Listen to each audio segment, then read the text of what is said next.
Okay. I'm Janeen Cunningham. I'm 56 years old.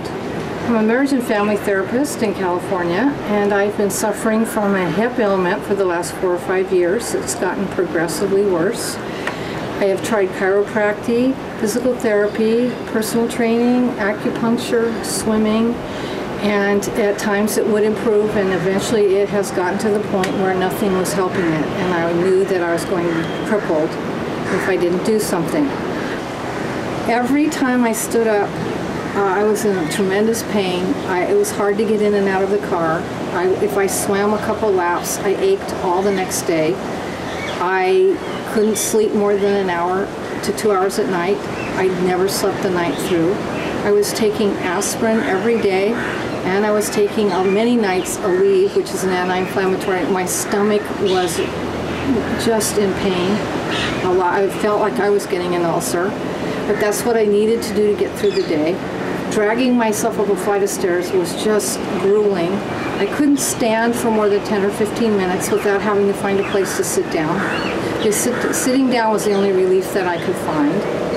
And I couldn't walk very fast. My hip was completely frozen, which meant that it took my whole body to make a step, which was very draining in terms of energy. And I really felt like I was becoming crippled. And I felt very hopeless, and I was very depressed. I was very reluctant to contact a U.S. doctor because I didn't have a lot of confidence in doctors. I've had a lot of bad experiences with them.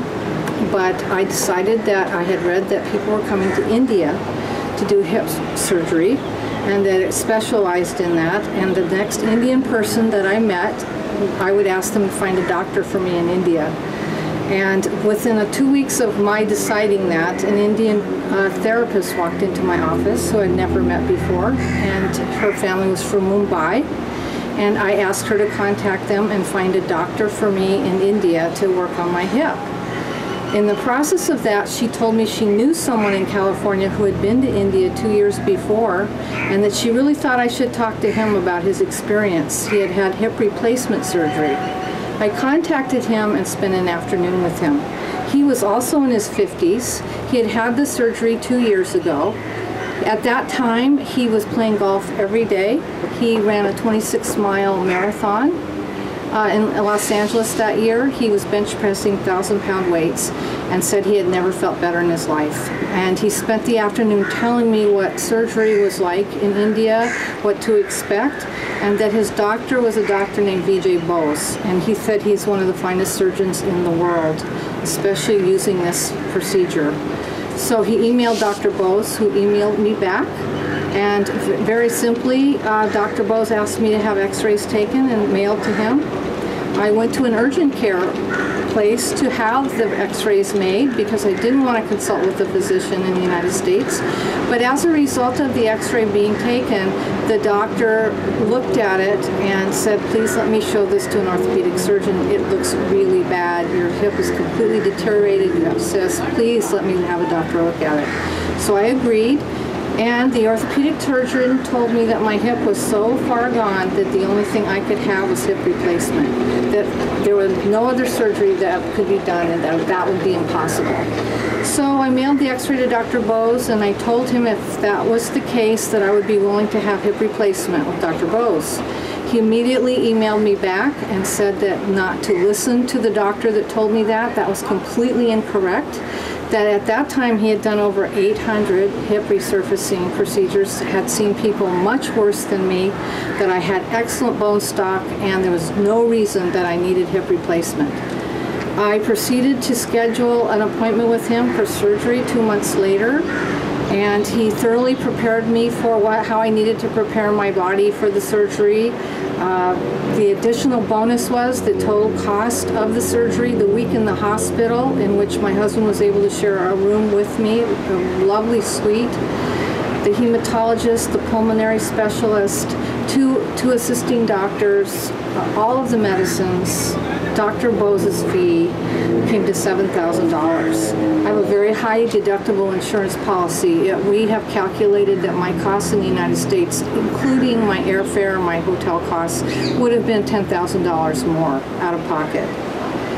The other concern I had was hospital infections. I had recently lost a family member to sepsis in the ICU at UCI Medical Center in California. And upon doing some research, I found out that the infection rate in the United States in the ICUs is as high as 49%. And I actually thought my odds would be better in India to not get an infection.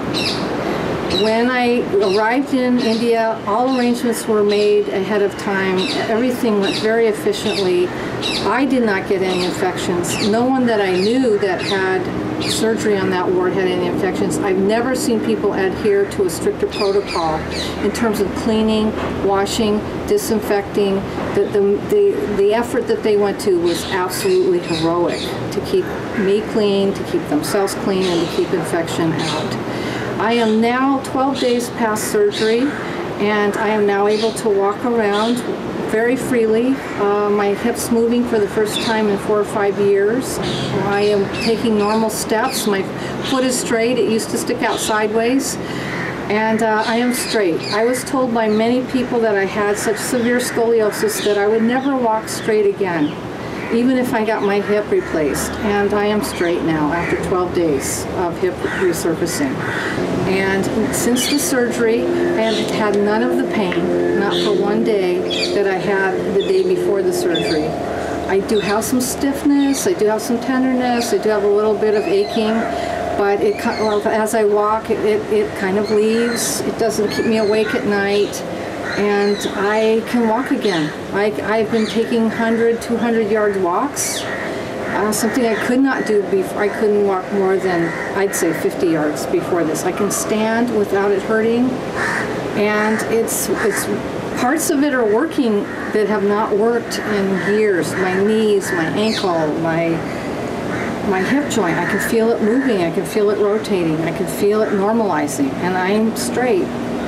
So needless to say, I am quite pleased with the choices that I made, and I would just like to help get the word out and the information out that there are procedures that they are not doing in Western countries or have not been doing very long.